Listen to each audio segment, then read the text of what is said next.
Hello students, you are welcome to the e-learning class of class 8 third language Hindi.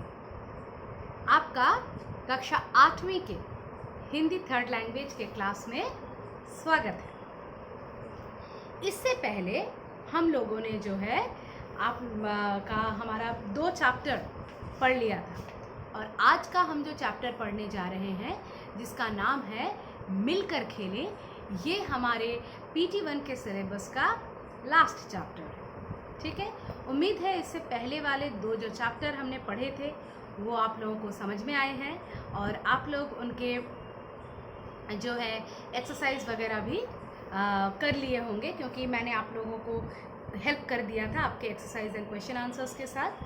तो उम्मीद है आप लोग भी वैसा ही कर लिए होंगे।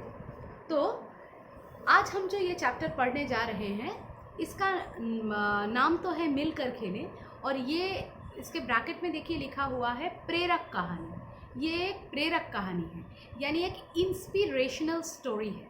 प्रेरक यानी प्रेरणा, प्रेरणा यानी इंस्पिरेशन। ये एक इंस्पिरेशनल स्टोरी है। मिलकर खेलना मतलब खेल कूद कभी भी अकेले नहीं होता है। हम अकेले बैठकर खेल के नियम, खेल का आनंद, हार जीत का असली महत्व कभी भी नहीं समझ सकते हैं। इसलिए खेल कूद का असली मज़ा मिलकर खेलने में है। यदि कोई अकेले खेल रहा है और यदि वही अपने साथियों के साथ खेल रहा है तो दोनों के आनंद में बहुत फ़र्क होता है। चलिए इस कहानी को पढ़ते हैं। क्या लिखा है देखिए। स्नेहा अपने घर के आंगन में अकेली बैठी थी। वह बहुत उदास थी। उसकी माँ कुछ दिनों से बीमार चल रही थी।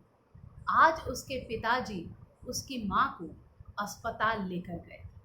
स्नेहा नाम की एक बच्ची अपने घर के आंगन में यानी कि वरांडे के पास अकेले बैठी हुई थी। बहुत अपसेट थी। क्यों अपसेट थी? क्योंकि उसकी माँ बीमार थी, तो अपसेट होना तो बनता है। और आज तो उसके पिताजी को उसकी माँ को अस्पताल ले जाना पड़ा है। तो वो बच्ची बहुत अपसेट अकेले चुपचाप आंगन में बैठी हुई।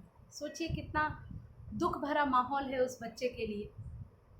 तभी गली में आवाज़ सुनाई दी, खिलौने वाला, खिलौने ले लो खिलौने। अब देखो, बच्चों में इमोशंस जो हैं बहुत अनस्टेबल होते हैं, ज़्यादा देर तक नहीं रहती।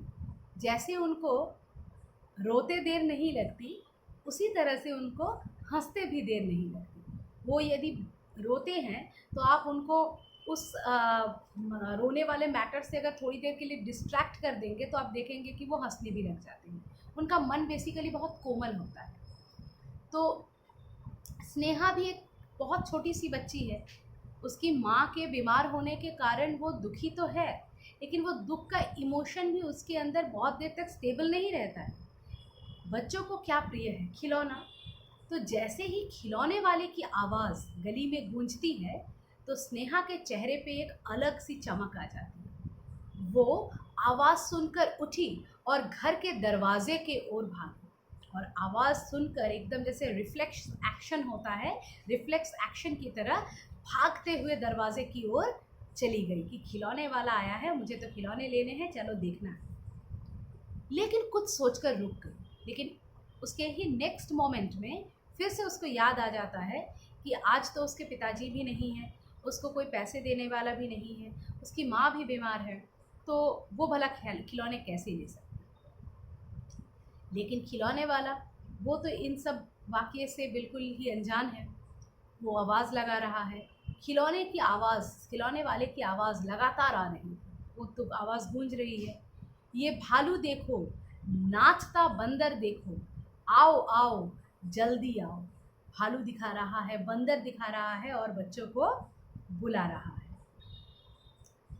स्नेहा ने दरवाजे के बाहर झांका। स्नेहा दरवाजे तक तो पहुंच ही गई थी और वो अपने इच्छा को रोक नहीं पाती है और दरवाजे के बाहर जो है झांक कर देखती है कि चलो खरीद ना पाए, एटलीस्ट खिलौने के दर्शन तो हो जाएं।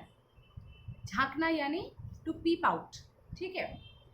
उसके अगल बगल के घरों से कई बच्चे बाहर निकल आए थे और उसके अगल बगल के घरों से कई सारे बच्चे निकलकर इकट्ठा भी हो गए थे, क्योंकि खिलौने वाला जब आता है तो उसके आस पड़ोस अगर बच्चे ना हो तो क्या बात है।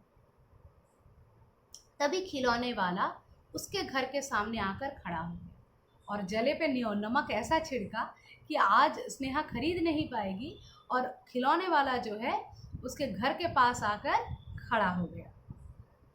उसने दरवाजे की ओट से देखा, यानी फ्रॉम अ हिडन प्लेस, ओट, ठीक है, उसने दरवाजे से थोड़ा हाइट करके ऐसे देखा।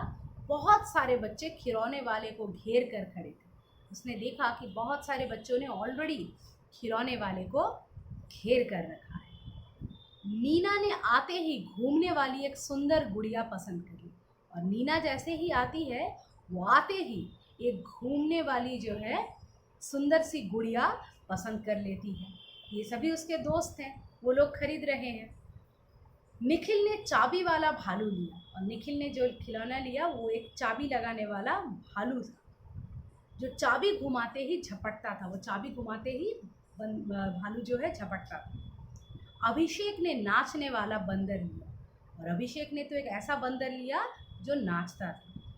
रोहित को भोंपू बहुत पसंद आया। रोहित को भोंपू यानी बजाने वाला एक हॉर्न टाइप का चीज़ बहुत पसंद आया, जिसे दबाने से भों भों की आवाज़ निकलती। एक एक कर सभी बच्चों ने पैसे देकर अपनी पसंद के खिलौने खरीद लिया। खरीदना कैसा होता है, पैसे देकर ही होता है। तो एक एक कर सभी ने जो है अपने पसंद के खिलौने पैसे देकर खरीद लिए। तुम क्या ले रही हो स्नेहा?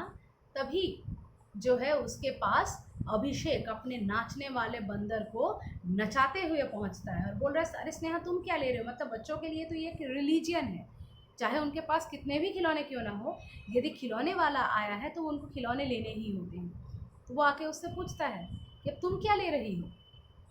मैं स्नेहा कुछ बोल नहीं पाई। स्नेहा रुक गई, क्योंकि वो नहीं जानती है कि वो क्या ले रही है। लेना तो वो बहुत कुछ चाहती है, लेकिन आज लेने का उसके पास अवसर नहीं है।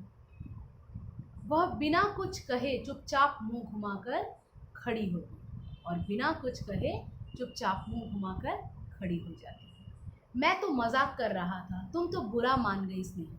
तो वो कहता है कि नहीं, अपनी दोस्त को उदास होते देखकर वो कहता है, अरे मैं तो तुम्हारे साथ मजाक कर रहा था, तुम बुरा मत मानो, ठीक है। नहीं, मैंने बुरा नहीं माना।